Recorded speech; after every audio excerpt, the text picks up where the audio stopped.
The United Nations says Israel's ongoing military presence in the occupied Golan Heights buffer zone in Syria is having a severe impact on its peacekeepers. It says the UN mission has had to remove Israeli flags in the area. The Israeli Prime Minister says his army will stay in the area it seized last week in southern Syria for the foreseeable future. Benjamin Netanyahu made the comments during a visit to Mount Hermon, which is in Syria beyond the borders of the Israeli-occupied part of the Golan Heights. Israel seized the territory in the days after the fall of the Assad regime. Critics accuse Israel of exploiting the upheaval in Syria to make a land grab. While Israel has denied reports from several media organizations that its troops have taken control of Syrian territory, the foreign minister called it a limited and temporary security measure. The Syrian Observatory for Human Rights says the Israeli military has seized former Syrian positions on Mount Hermon. Israel vacated the region under the 1974 disengagement agreement.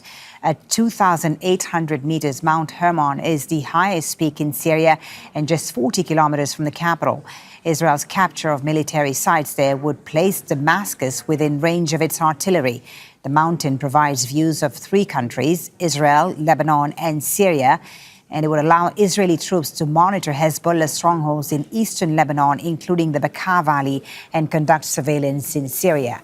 Analysts say Israeli radars have long had a blind spot, which allows low-flying drones to enter from Iran. The capture of Mount Hermon would close that gap. Let's bring in Mohamed Vall in Damascus to talk to us about this, the situation on the ground there, and the feeling among people there about the presence of the Israeli army in this area.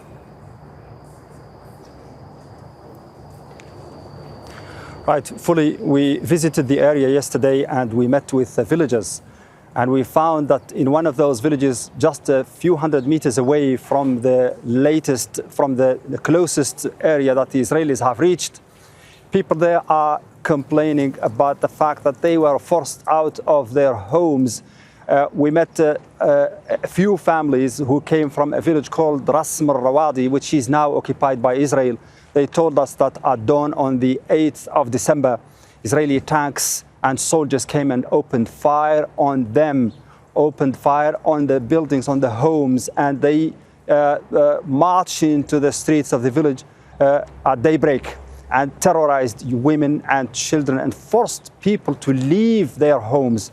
These people we met are now sheltered in another village beyond the new front line of the Israeli existence, and you can see with the naked eye Israeli tanks in the horizon, just a couple hundred meters away from where we were talking to those people. So they feel really puzzled by this situation. They don't know what's going to happen to them. They don't know whether they will be allowed to go back to their villages. And I'm talking here about more than 100 families that have been listed by only one village sheikh or one village chief who talked to us. We don't know the scope of this situation, but the people we met tell us that it is widespread, that there are many people who lost their homes, which have been converted into outposts for Israeli soldiers. They have been also complaining about the absence, what they described as the complete absence of the state, of the new leaders in Damascus, and asking why they haven't at least sent someone to talk to them and to reassure them that the government is going to do something about their situation. So here we're talking about a place that is only 45 to 50 kilometers away from Damascus, and Mount Hermon that you mentioned. On the top of that mountain, Israeli soldiers are capable of seeing the skyline of Damascus itself. Strategically speaking, it's a threatening situation to the security of Syria, while Israel is talking about the measures and describing them as taken to preserve and to protect the security of Israel, but no one apparently from the perspective of the villagers there is thinking or doing something about the security of Syria itself and of its people, particularly in that area. Okay, thank you very much, Mohamed, for that. Mohamed Vall reporting there live from Damascus. Make sure to subscribe to our channel to get the latest news from Al Jazeera.